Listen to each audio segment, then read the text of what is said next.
पूर्वांचल के जानकार और वरिष्ठ पत्रकार अरुण मिश्रा जी का सर, वाराणसी कैंट पर अगर श्रीवास्तव परिवार की हम सियासी तेज की बात करें तो 3 दशक से बरकरार है, लेकिन क्या 2022 में कोई बदलाव की आस दिख रही है या फिर इस बार भी हालात यही है कि श्रीवास्तव परिवार के खाते में ये सीट जाएगी?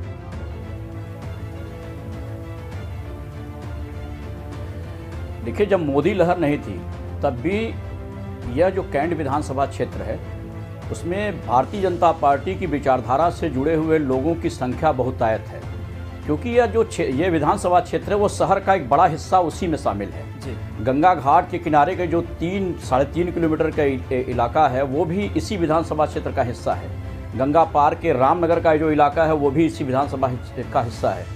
BHU इसी क्षेत्र में आता है।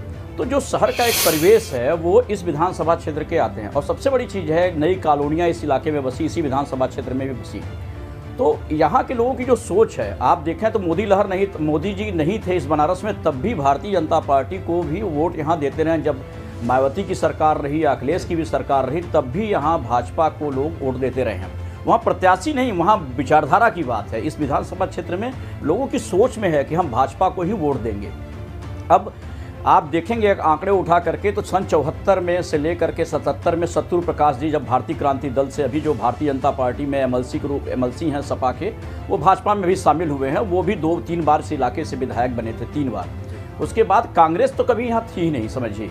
एक बार वो मांडवी बाबू चुनाव जीते थे, उसके बाद से कांग्रेस नहीं। 91 के बाद से ये इलाका जो है वो भाजपा के खाते में जाता रहा है। और सबसे बड़ी बात यह है कि यहाँ जाति वर्ग की बात ही दूसरी है।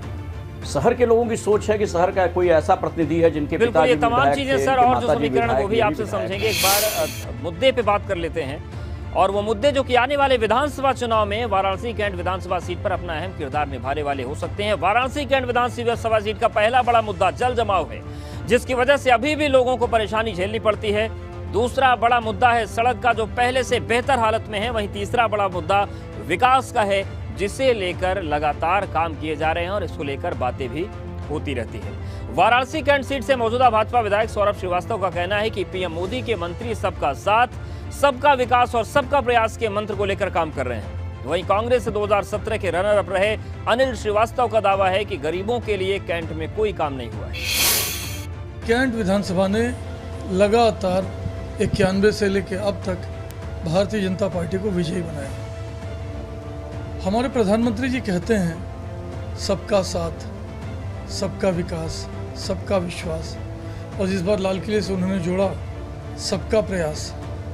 लेकिन समाजवादी पार्टी